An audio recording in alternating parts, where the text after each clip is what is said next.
Bombs exploded in a parking garage beneath the center. Agents with automatic weapons patrolled the White House grounds. The fate of those aboard the two planes was not immediately known, putting tens of thousands of New Yorkers into the streets after public transportation was shut down. Hello, hello, hello, hello, hello, hello, hello, hello, hello, hello. Right here is a newspaper from September 11th, 2001. Yeah, September 11th, 2001. I picked this up on the Facebook Marketplace. It's a little bit lengthy. This is the front page.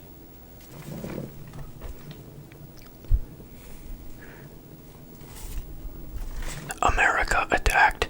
Planes hit. Destroy World Trade Center. Aircraft crashes in the Pentagon. Bin Laden tops list of suspects. By Jerry Schwartz, The Associated Press. New York, in one of the most horrifying attacks ever against the United States, terrorists crashed two airliners into the World Trade Center in a deadly series of blows today that brought down the twin 110-story towers.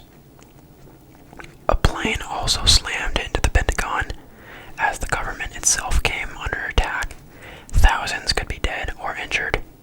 A high-ranking New York police official said, speaking on condition of anonymity. Authorities had been trying to evacuate those who work in the Twin Towers when the glass and steel skyscrapers came down in a thunderous roar within about 90 minutes after the crashes, which took place minutes apart, around 6 a.m. Arizona time. But many people were thought to have been trapped. About 50,000 people work at the Trade Center, and tens of thousands of others visit each day. American Airlines initially said the Trade Center was hit by two of its planes, both hijacked, carrying a total of 156 people. But the airline later said that that was unconfirmed. Two United airliners with a total of 110 aboard also crashed, one outside Pittsburgh, the other in a location not immediately identified. Altogether, the planes had 266 people aboard. This is perhaps the most audacious terrorist attack that's ever taken place in the world, said Chris Yates, an aviation expert at Jane's Transport in London. It takes a logistics operation from the terror group involved that is second to none. Only a very small handful of terror groups on that list. I would name at the top 10 of the list Osama bin Laden.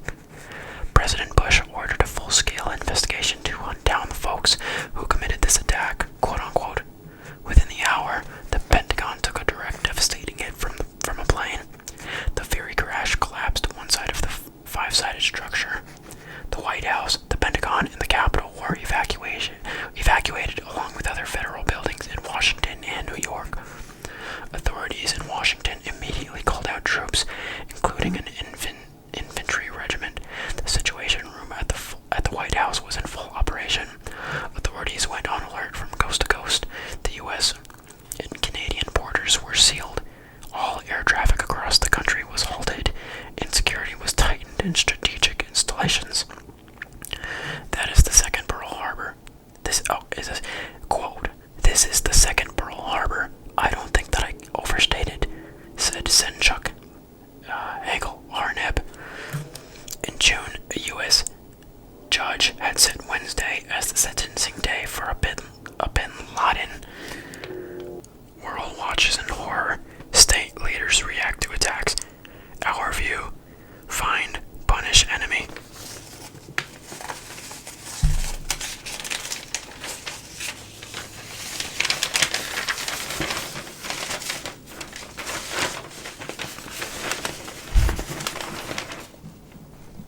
Bush puts country's military on high alert. Washington. The Pentagon took a direct, devastating hit from an aircraft, and the enduring symbols of American power were evacuated today as an apparent terrorist attack quickly spread fear and chaos in the nation's capital. President Bush ordered the nation's military to high alert status and vowed to hunt down and punish those responsible for the attacks in Washington and New York, where the World Trade Center was devastated with a heavy loss of life. The president was in Florida at the time of the attacks. and was flown at midday to the safety of a military installation, Barksdale Air Force Base in Louisiana. The top leaders of Congress were led to the safety of an undisclosed location, and military aircraft were reported patrolling the skies. The nerve center of the nation's military burst into flames, and a portion of the side of the five-sided structure collapsed when the plane struck the mid-morning.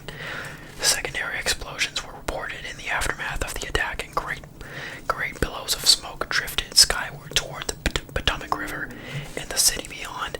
At midday, local hospitals reporting received 40 victims of the attack, with 7 patients in critical condition admitted to one facility for treatment of burns.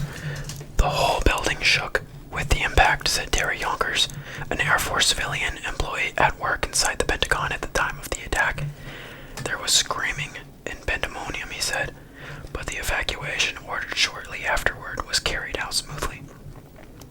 Vice President Dick Cheney and First Lady Laura Bush were taken to an undisclosed secure location, officials said. Congressional leaders were hustled away from the Capitol to safety. The leadership of the Defense Department is okay. The Secretary, Donald Rumsfeld, is okay, Pentagon spokesman Glenn Flood told reporters.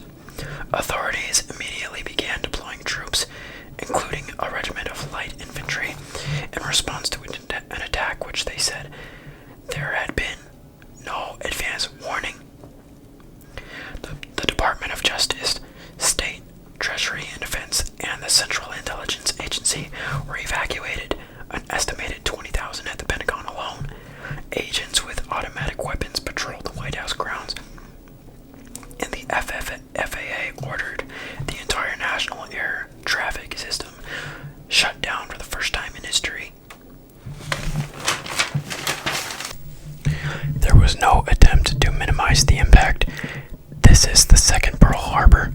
I don't think that I overstated, said Sen Chuck Hagel, referring to the attack 60 years ago that surprised the nation's intelligence apparatus and propelled the country into World War II. With Bush away from the Capitol, his advisors were preparing a list of options, including closing the nation's borders, according to a senior U.S. official.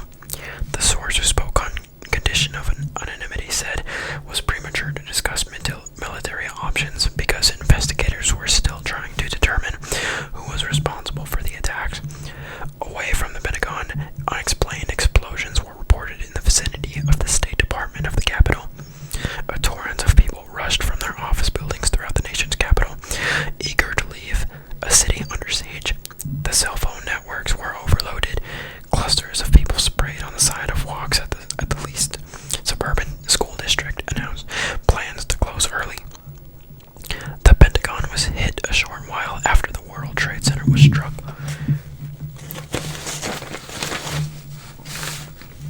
A plane, described by witnesses as a jetliner, made impact in the portion of the building on the side opposite from where Rumsfeld office is located. Paul Begala, a Democratic consultant, said he witnessed an explosion near the Pentagon, saying it sent a huge orange fireball skyward. AP reporter Dave Winslow also saw the crash. He said, "I saw the tail of a large airliner. It plowed right into the Pentagon."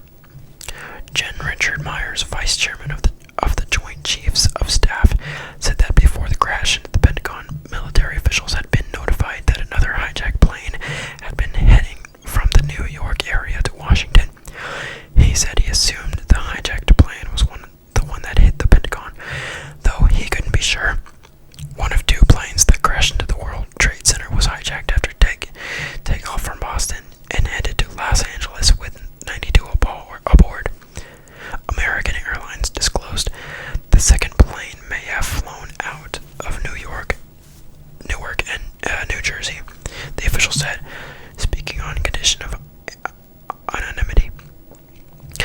Asked if there was any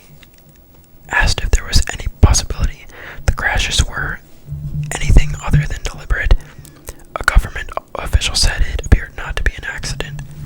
Bush, U.S. will hunt down, punish those responsible.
America and Americans. I ask the American people to join me in saying a thanks for all the folks who have been fighting hard to rescue our fellow citizens, and to join me in saying a prayer for the victims and their families. The resolve of our great nation is being tested, but make no mistake, we will show the world that we will pass this test. God bless. At Sarasota, FLA, ladies and gentlemen, this is a difficult moment for America. By the way, this is Bush speaking. This is Bush speaking. Ladies and gentlemen, this is a difficult moment for America. I unfortunately will be going back to Washington after my remarks. Secretary Rod Page and the Lieutenant Governor will take the podium and discuss education. I do want to thank the folks here at the Booker Elementary School for their hospitality. Today we've had a national tragedy. 2 airplanes have crashed into the World Trade Center in an apparent terrorist attack on our country. I have spoken to the Vice President, to the Governor of New York, to the Director of the FBI, and have ordered that the full resources of the federal government go to help the victims and their families to conduct a full-scale investigation to hunt down and find those folks who committed this act. Terrorism against our nation will not stand. And now, if you join me in a moment of silence, may God bless the victims, their families, and America. Thank you very much. A new headline is, Internet news stories jammed. New York internet traffic showed today, and major news websites were sometimes difficult to reach as people craving details on the World Trade Center and Pentagon attacks went online. America Online's instant messenger service was sporadic in New York. AOL's dial-up connections in New York were constantly busy, although the service was reachable by making long-distance calls to Chicago. MSNBC.com, the most popular news site on the web, was working without problems, but spokesman Billingsley said technicians had removed graphics from the site to allow users to access the news faster. Billingsley said he expected traffic to be enormous on the news site, but that for now they were concentrating our efforts on covering the story. Keynote Systems Incorporated, which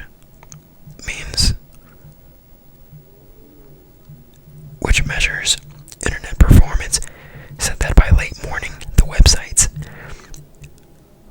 it tracked took slightly longer to reach, more than 4 seconds instead of the average 3.5. No breakouts for news sites were immediately available. A new headline, minute by minute, New York at 6:15 a.m. Arizona time. The Zipper in Times Square is reporting the day's usual events. An unmanned surveillance plane was shot down over Iraq. Then all hell breaks loose. 6:29 a.m. The A train headed downtown. A woman in a green floral dress is crying. She says it was 2 planes that flew into the World Trade Center. Sandra Whitfield is a procurement analyst trying to get her job at the municipal buildings across the city hall. I saw it from the bus, she says, dabbing her eyes. Everybody was saying, my God, my God. The plane went in and another one went right in behind it. She says, quote, they hit that building and they just erupted. On the A train at 14th Street, a police department photo unit detective is headed south. Strapped across his shoulders are 2 Nikon cameras and his carry-well bag, 7 rolls of film. I'm just doing this for myself, he says. This is a historic event. 6:43. Still on the A train stalled. A CNN producer and the police detective leave the immobile train as a disembodied voice announces, ladies and gentlemen, we have delays due to a problem at the World Trade Center. Melody Malavi, a fundraiser for the New York City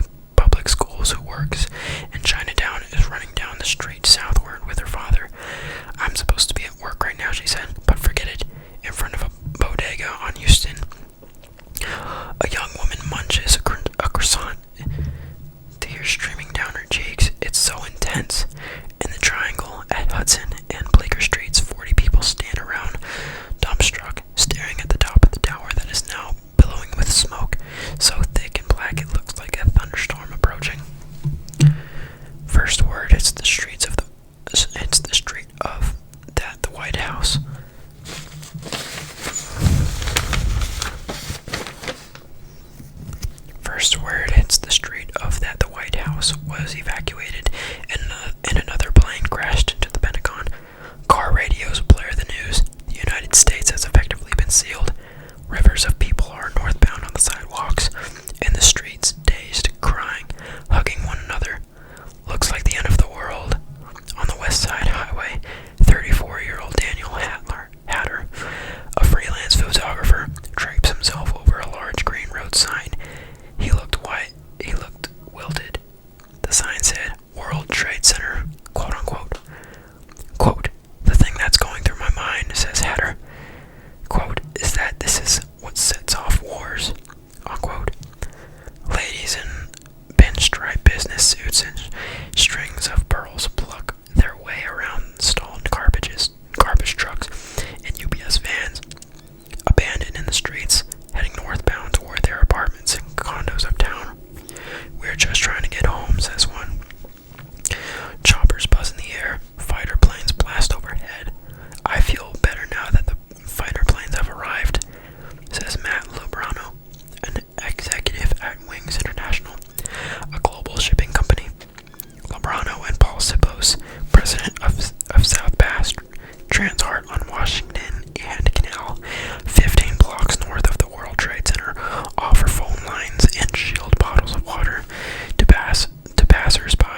World Financial Center. Looking out the window, said one woman, I saw the first plane and then 15 minutes later saw the other plane just slam into the World Trade Center. Another eyewitness, Associated Press newsman Dunstan Bryle, described a strange sucking sound from the Trade Center buildings after the first building collapsed. Windows shattered. People were screaming and diving for cover. People walked around like ghosts, covered in dirt, weeping and wandering dazed. It sounded like a jet or rocket, said Eddie Gonzalez, a postal worker at the post office in West Broadway. I looked up and saw a huge explosion. I didn't see the impact. I just saw the explosion. Morning commuters heading down into Manhattan were stranded as the Lincoln Tunnel was shut down to incoming traffic. Many left their cars and stood on the ramp leading to the tunnel, staring in disbelief at the thick cloud of smoke pouring from the top of the two buildings.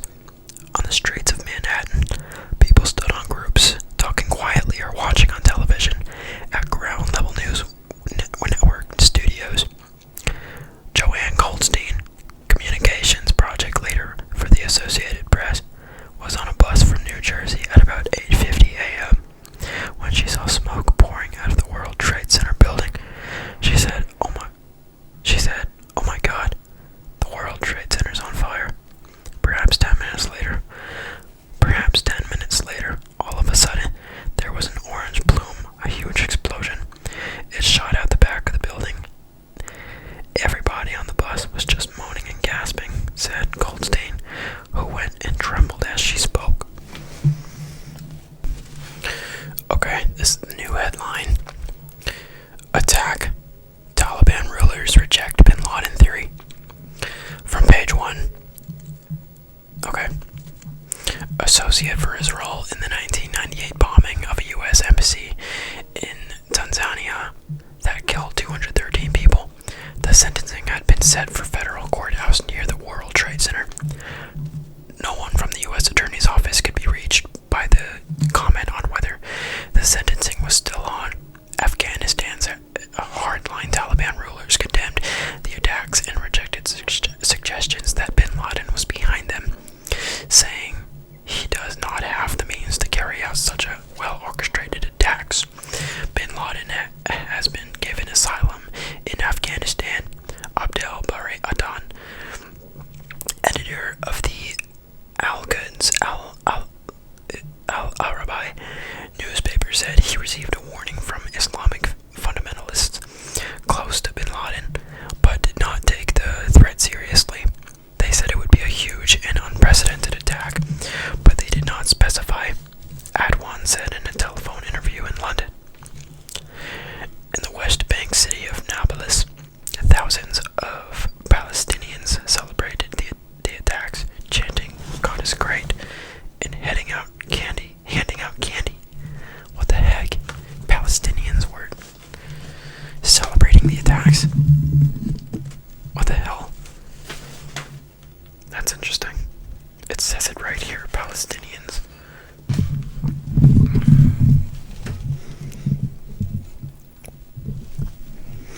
American Airlines initially identified the planes that crashed into the World Trade Center as Flight 11, a Los Angeles-bound jet hijacked after takeoff from Boston with 92 people aboard, and Flight 77, which was seized while carrying 64 people from Washington to Los Angeles. In Pennsylvania, United Airlines Flight 93, a Boeing 757, en route for Newark, New Jersey to San Francisco, crashed about 80 miles southeast of Pittsburgh with 45 people aboard. United said another of its planes, Flight 175, a Boeing 767 bound from Boston to Los Angeles with 65 people on board, also crashed, but it did not say where. The fate of those aboard the two planes was not immediately known. United Pilots Union said United Flight 175 crashed into the World Trade Center, but the airline had no immediate comment. An emergency dispatcher in Westmore County, PA, received a cell phone call at 6:58 a.m. Arizona time from a man who said that he was a passenger locked in the bathroom of United Flight 93. Said survivor Glenn Kramer. Quote, "We are being hijacked. We are being hijacked." Kramer quoted the man as saying, "The man told dispatchers the plane was going down. He heard some sort of explosion and saw white smoke coming from the plane, and we lost contact with him," Kramer said. Evacuations were ordered. Evacuations were ordered at the United States in New York and the Sears Tower in Chicago. Los Angeles mobilized its anti-terrorism division, and security was intensified around the naval installations in Hampton Roads. VA Walt Disney World in Orlando, Florida was evacuated, and the World Trade Center. Quote, "Everyone was screaming, crying, running. Cops, people, firefighters, everyone," said Mike Smith, a fire marshal. "It's like a war zone." Jennifer Breakhouse. Okay, I think I read these already.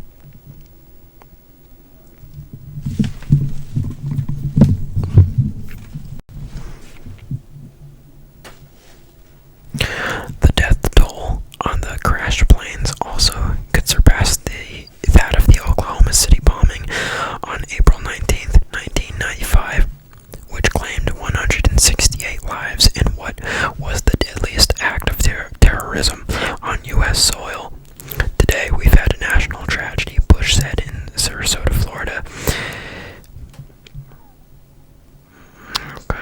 New York City's most famous landmarks and debris rained down on the street of the city's busiest work areas.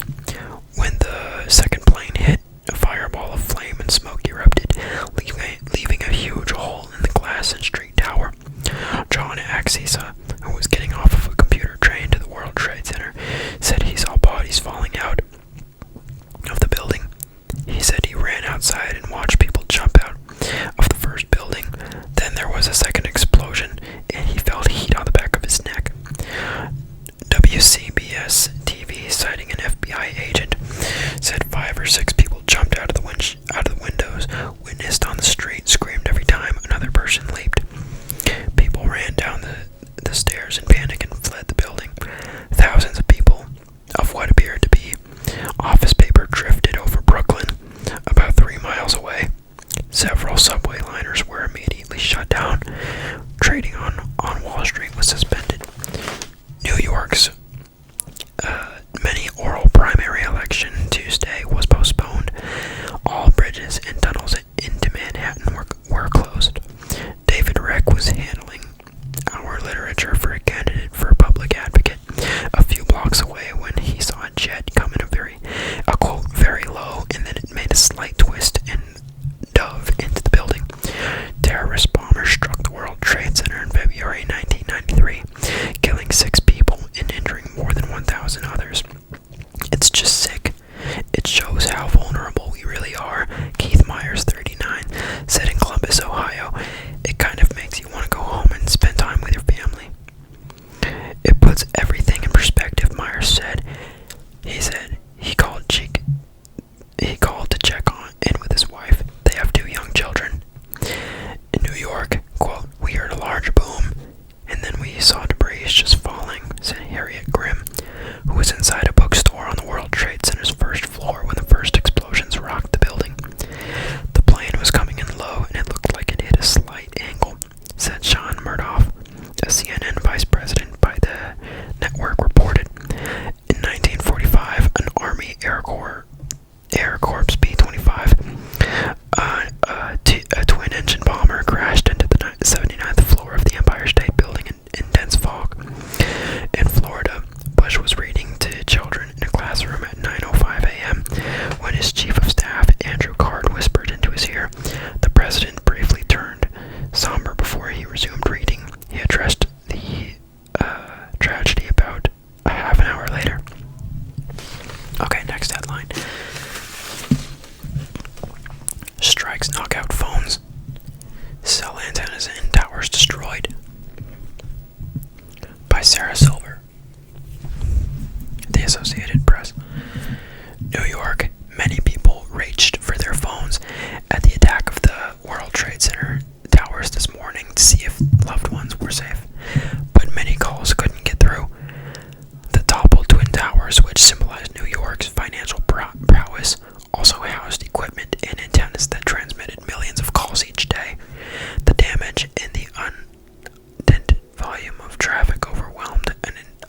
already strained communications system.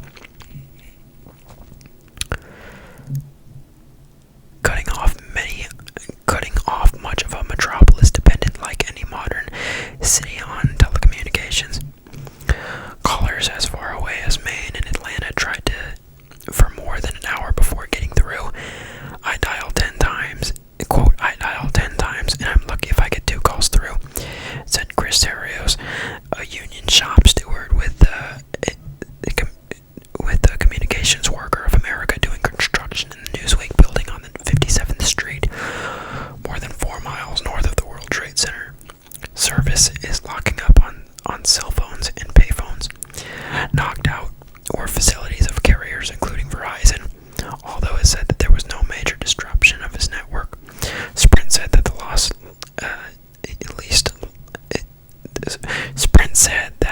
Sprint, like the company that shut down a couple of years ago, by the way.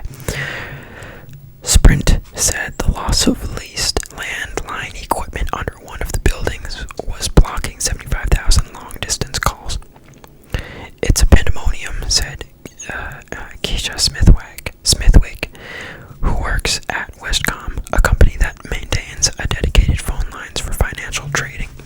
She was sent home after the attack destroyed the towers where most of her company's clients were located. Alright, next headline.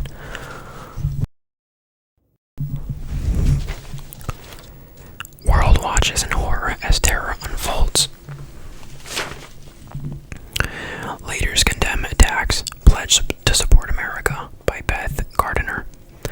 London. Astonishing terrorist strikes in the United States quickly reached a global audience today, with many around the world watching live coverage as both World Trade Center towers collapsed. Audiences were transfixed by the awful images from New York and Washington.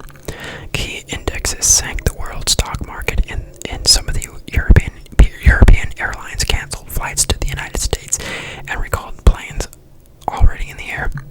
Russian President Vladimir Putin expressed his condolences to the American people over the terrorist attacks, calling them terrible tragedies. The Kremlin press service said, "This mass terrorism is the new evil in our world today," said Prime Minister Tony Blair, who canceled a speech at a trade union conference.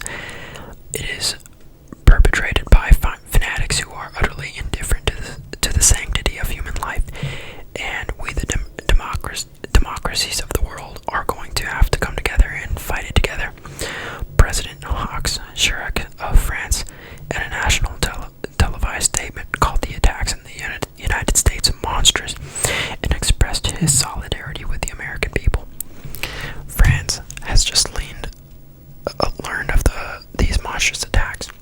There is no other award for it that have hit America, Chirac said. The Renans in the western region of Brittany, Palestinian leader Yasser Arafat, and the top aides followed the events at his side office in Gaza City, gathered around a TV set. "I send my condolences to the president, the government, and the people for this terrible incident," Arafat said. "We are completely shocked. It's unbelievable." In Berlin, foreign ministry officials huddled in a crisis meeting. Virtually all German TV channels switched to live coverage. "This is pure mass murder." Quote, "This is a pure mass murder," one commentator said. "My government condemns these terrorist attacks to the utmost," said German Chancellor Gerhard Schroeder. Italy is at the side of the United States. Italian President Carlo Azeglio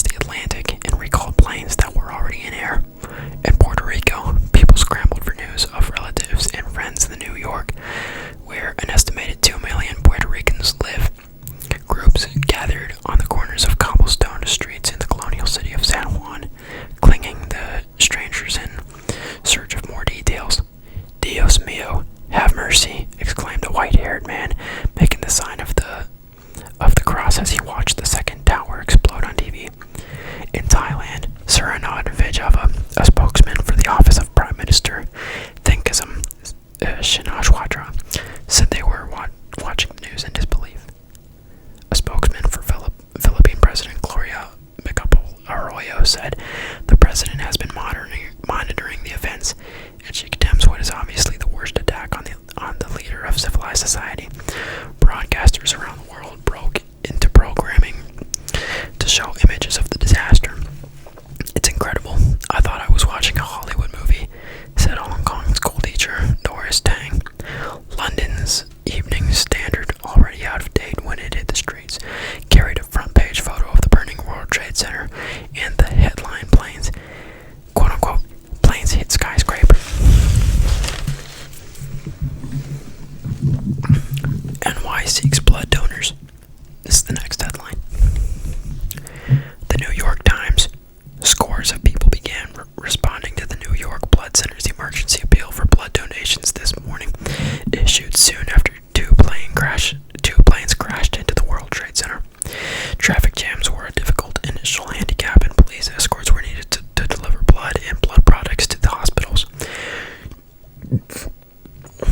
The city is in chaos right now, said Dr. Robert Jones, the center's chief executive officer and president.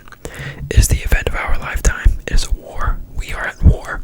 The Red Cross Center in Boston had no blood to send to New York City, Jones said. He said the center was checking on supplies in Philadelphia. New York, in a city full of famous buildings, the Twin Towers of the World Trade Center outdid them. Massive glass and steel sculptures that appeared to float above the tip of lower Manhattan at 110 floors each. The block-like pillars looked simple in form, but they were sturdy architectural marvels that provided a home for 1,200 businesses, many of them involved in international trade. First imagined in the early 1960s as a part of the Urban Renewal Project, the buildings in the 1.2 billion 16-acre complex in 1970. The Twin Towers were completed in 1976, immense in every detail. 40,000 windows, 99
suspension of trading on the New York Stock Exchange and Nasdaq stock market. The American Stock Exchange had already decided to close for the day. As a safety precaution, while the tragic events of the day are sorted out, the securities markets have decided not to open for trading today. SEC Chairman Harvey Pitt said in a statement, "We strongly support that decision. Preliminary estimates were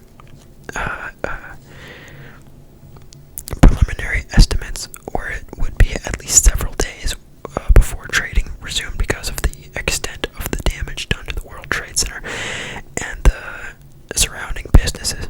The World Trade Center is located a few blocks from the New York Stock Exchange in the area known as the Financial District. Its two towers were among the tallest skyscrapers in the world and a distinctive part of the city skyline prior to the collapse this morning. The New York Mercantile Exchange, where energy futures are traded, is in the nearby World Financial Center, which was not directly hit in the plane assault. Additionally, many of the nation's investment firms have at least some of their operations in the area, and the extent of the physical and emotional wreckage could limit their ability to restart quickly. The reports of the attacks today on the State Department and on the Pentagon in Washington and the collapse of both of the World Trade skyscrapers added to the paralysis and terror already engulfing the Financial District. The two explosions were incredible. At the point of the explosions, all you could see outside were personal belongings and office supplies raining outside," said Bob Rendine, an American Stock Exchange spokesman whose office is down the block from the NYSE. Quote, "We're starting here. We think it's safer to stay inside than go outside at this point. Thousands of companies sent their employees home for the day, putting tens of thousands of New Yorkers into the streets after public transportation was shut down as a precaution against further attacks. Business and trading in other parts of the country also were affected. The Chicago Board of Trade also suspended all trading effective 8:15 a.m. Arizona time. Overseas, the London Stock Exchange evacuated its building but said trade will continue from an alternative site.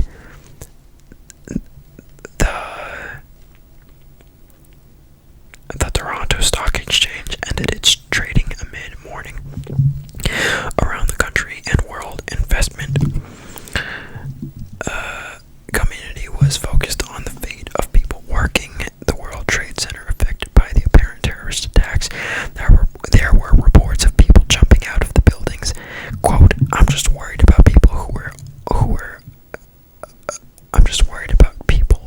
are there, said Robert Harrington, head of listed block trading at UBS Warburg's office in Connecticut. Okay, next headline. Fed to provide sufficient money. Similar move made in 87 credited firm for restoring calm, by Martin Kreuziger. Washington. The Federal Reserve is seeking to provide assurances that the nation's banking system will be protected following the terrorist attacks. Said today it stood ready to provide additional money to banks if needed. The Federal Reserve System is open and operating. The discount window is available to meet liquidity needs, the Fed system said in a two-sentence statement. The promise to supply additional money to the banking system was similar to a pledge that the Fed issued on the morning after the October 1978 stock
recession. Fed spokesman Dave Skidmore said Greenspan was taking part of the regulatory scheduled meeting of the Bank for International Settlements in Basel, Switzerland.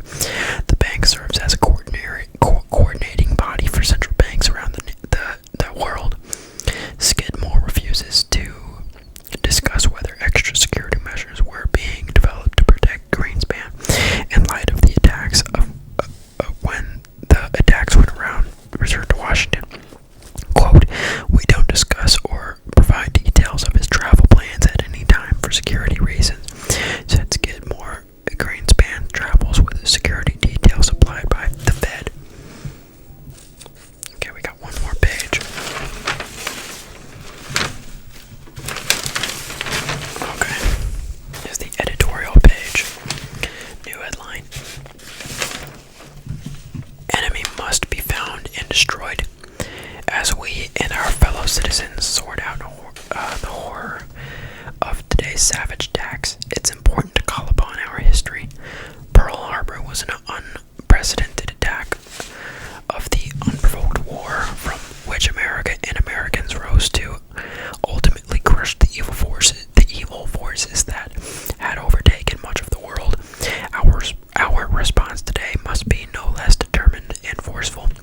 The main difference between then and today, of course, was that we know then who the enemy was and where it was. Today, the evil lurks in shadows and remote enclaves around the world. The challenge is tremendous, but we must find the enemy and destroy it.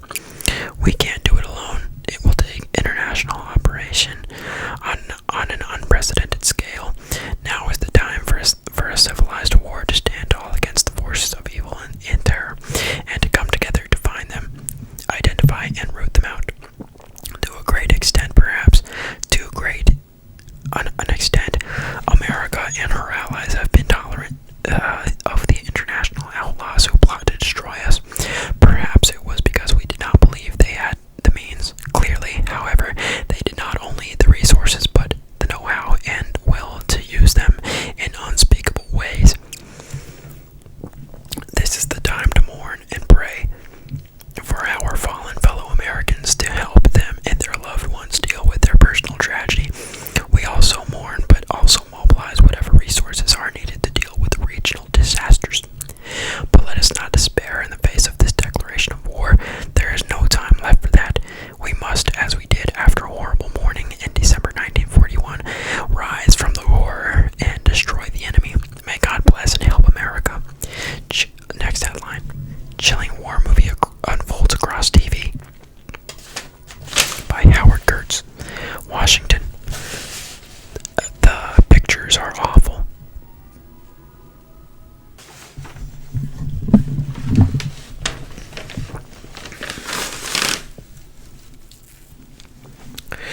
Things will not again be the same in the United States of America, said Britt Hume of Fox News. The smoke, the fire, the planes, the horrifying sight of the World Trade Center South Tower disappearing from the skyline, the explosion of the Pentagon television captured it all as a nation watched transfixed. Reporters were restrained after the first explosion at New York's 110-story Trade Center, raising but not speculating on whether a terrorist attack was involved. By the time the second plane hit the other twin tower, it was clear that this was no accident. Tom Brokaw spoke of the physical threat and now the psychological threat of terrorism. J.C. Howard of Washington, D.C.'s WUSA TV said, "This is a horrible sight and a scary, very frightening day." Quote, "Washington, D.C., the nation's capital, is extraordinarily tense," said CNN's Frank Sesno, and clearly taking steps as if it virtually under siege. The facts came trickling in, each more stunning than the last. Reports of a hijacked plane, two hijacked planes, confirmed that the Boston to LA flight had indeed been seized and flown into the World Trade Center. The White House evacuated, the Capitol and the Treasury evacuated, air traffic shut down, FBI rescue operations and other operations are in chaos, said NBC's Andrea Mitchell. And then with the journalist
CIA and State Department of terrorism official, just as occurred with Pearl Harbor.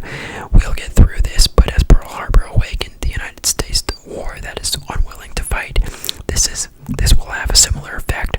These groups that have called for killing Americans and have gone unscathed are going to pay the price. We will overcome the grief, but after the grief there is a rage. Further warn about Americans will have control of that rage.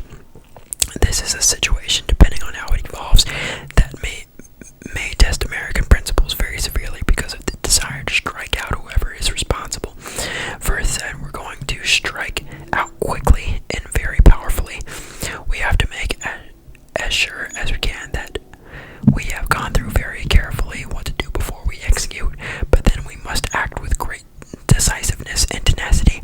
We've witnessed a turn in history, said retired Ambassador Morton Abramowitz, former head of intelligence and research at the State Department, and the way the United States will look at the world for a long time to come. Abramowitz also called the failure of the United States to have advance warning of the attacks, especially given their widespread nature and sophistication, a massive intelligence failure. Johnson said that there was no a foolproof way to guard against this kind of attack. The countermeasures required to defeat would be normal commercial airplane service to a halt. There is always the possibility of this kind of attack. Firth said that whatever group organizes these widespread attacks would fail to achieve its political objectives. However, quote, the United States is far more likely to be galvanized and put together than the unnerved it is that the intention of whoever organized this, unquote, he said. Next headline, U.S. must strengthen, reevaluate intelligence. Washington, the acrid and unexpungible odor of terrorism, which has hung over Israel for many years, is now a fact of American life. This morning, Americans were drawn into the world that Israelis live in every day.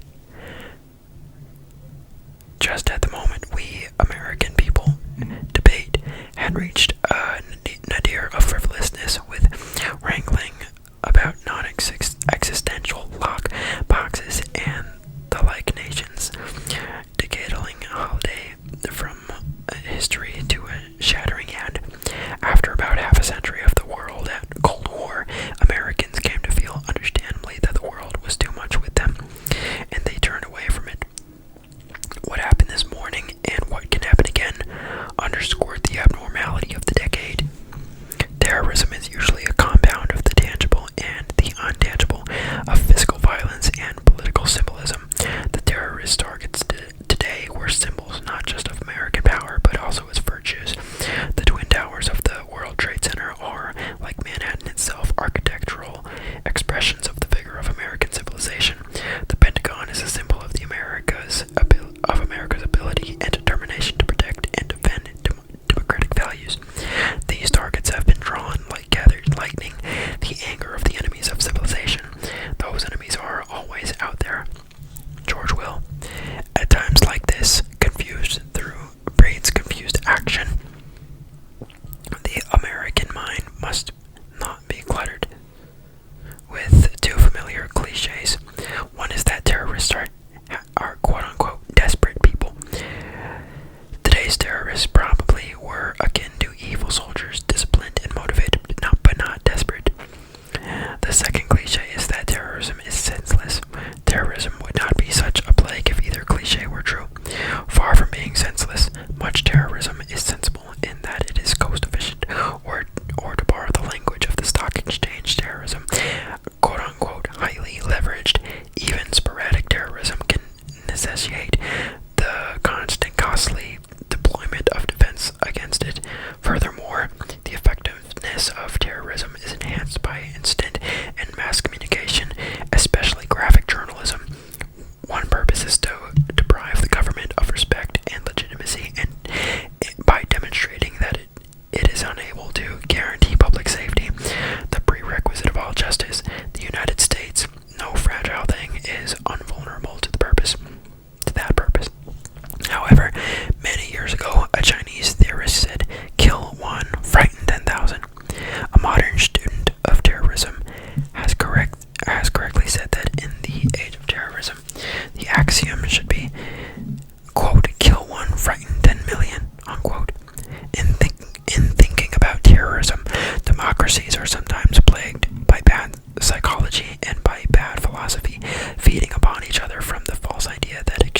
action must have justification.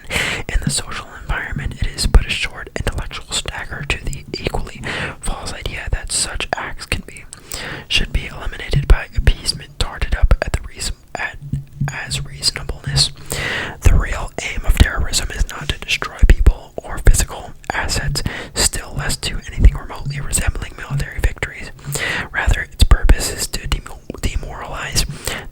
Terrorism acquires its power from the social horror of its randomness and from the magnification of it by modern media, which make the perpetrators seem the one that they are not powerful. Terrorism is the tactic of the weak. To keep all this in perspective, Americans should focus on the fact that acts such as today's do not threaten America's social well-being or its physical strength. However, weapons of mass destruction are proliferating. Some of them, such as nuclear weapons, can be delivered to their targets in shipping containers or suitcases, or the ubiquitous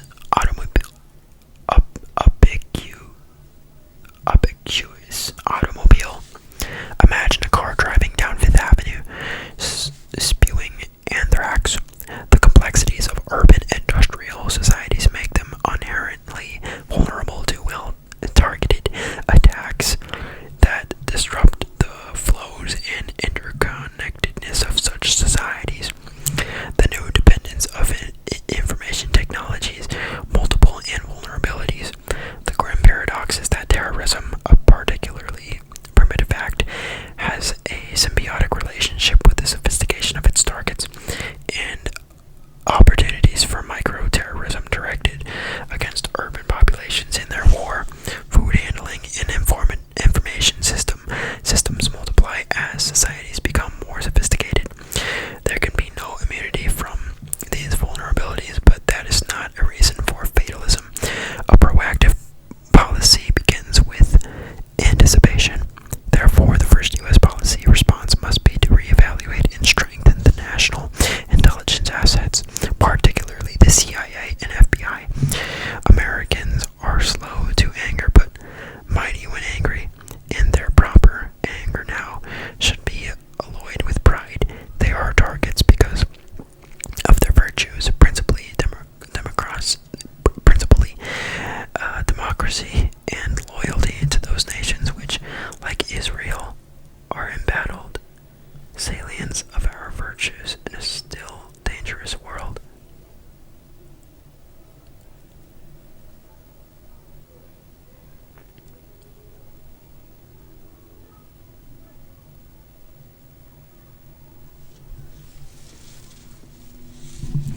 All right.